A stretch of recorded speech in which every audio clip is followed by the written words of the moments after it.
everyone, welcome to Artsonia's After School Art Club.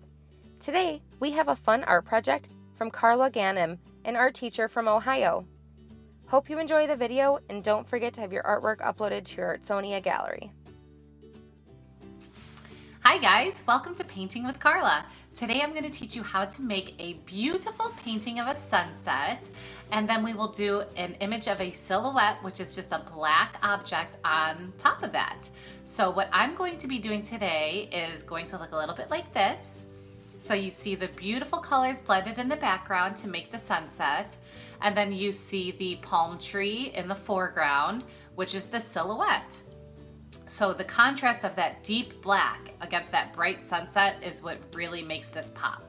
So as difficult as this may look, this is super simple, and I'm going to teach you how to make it with products that you probably have at home.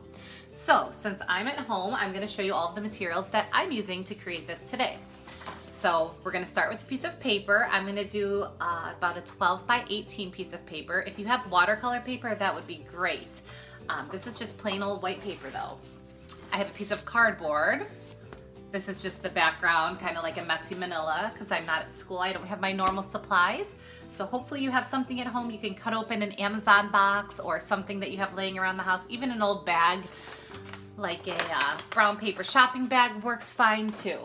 The next thing you need is a paintbrush. So I'll probably be using one of my larger paintbrushes for the background, and then maybe a small liner paintbrush for the details in the silhouette, and a cup of water, and then the watercolors. So any type of watercolors will do, and we're going to be using a technique called wet on wet painting today.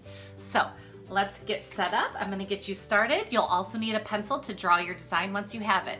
If you'd like to do a palm tree, follow along with me. If you'd like to do something else, feel free to think up any sort of design that you want to create for your silhouette. It could be mountains, animals, birds. You can use images from your phone. You can use images printed out from the internet if you would like to use those for references. So let's get set up, and I'll meet you back at the drawing table.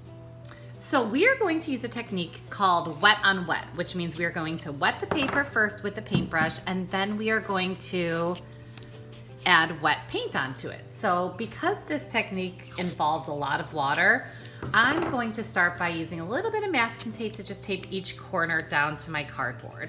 This will ensure it doesn't curl while we're working on it, and it'll be a little bit easier to work with. So I'm using my large brush and my water, and the first thing I'm going to do is I'm just going to use horizontal lines to kind of apply this water, invisible paint I sometimes call it, to the top section.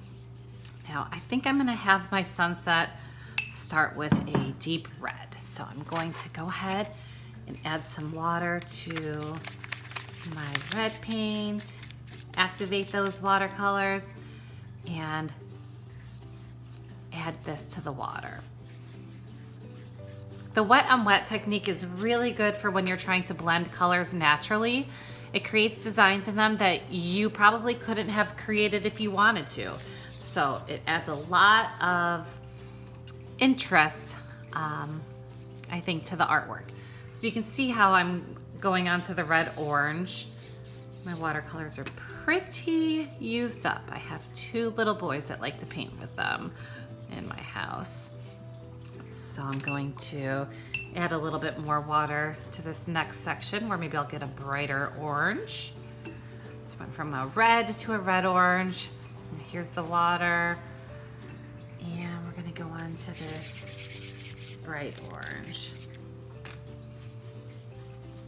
So you can see it's a little bit of a more dull color with the wet on wet technique. So you can go back and add more paint if you want on top of these. It stays wet for a pretty decent amount of time. Light colors aren't going to give you as much.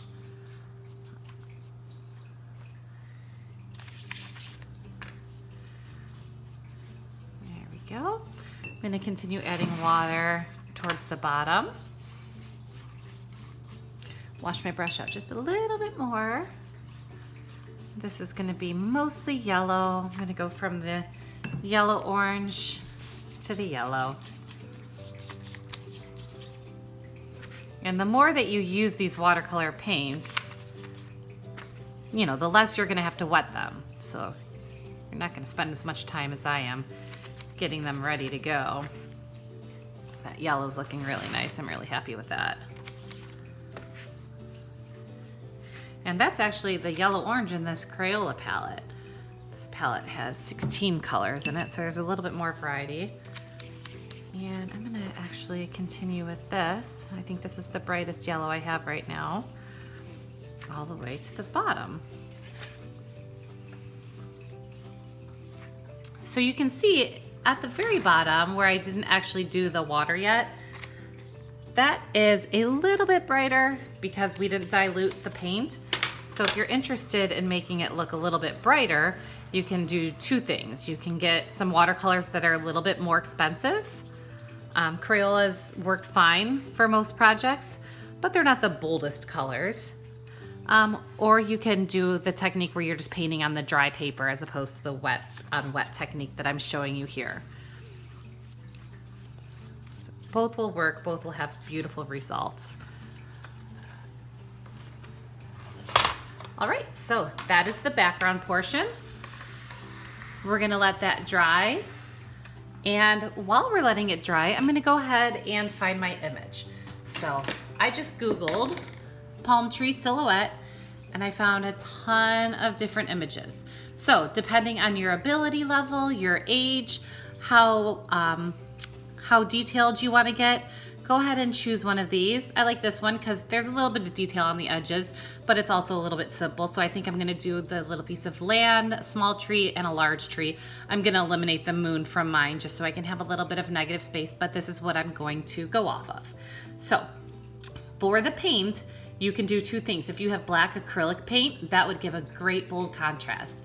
If you have just your watercolor set, you can definitely go ahead and do the watercolor. You just want to make sure that this background is totally dry. So go walk away, have a snack, do whatever you need to do until that's dry. All right, now that this has pretty much dried, I was able to sketch my palm trees. So using that reference picture, I just sketched a real basic outline of the palm trees so that I can start painting with black. I'll go in a little bit later and start adding the details, but this is just for the basic outline. So I just squirt a little bit of my black Crafters acrylic paint on a scrap of my paper bag, all things you can find at home, and I'm gonna use a larger brush for this part because I'm just gonna do the ground, the trunk, some of the bigger leaves. If you need help sketching, practice on a different paper first, and then you can kind of be a little bit more sure, because once you sketch on here, it's difficult to erase once it's on the paint. So I'm gonna go ahead and start at the bottom. Put my brush right in this black paint. I like to start with the outline first. And this paint is pretty runny, but sometimes you do need to add a little bit of water just to make it flow a little bit better. So I'm using horizontal strokes, trying to keep a nice, even consistency of the paint.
All right, guys, thank you so much for painting with me today. I hope you had a blast.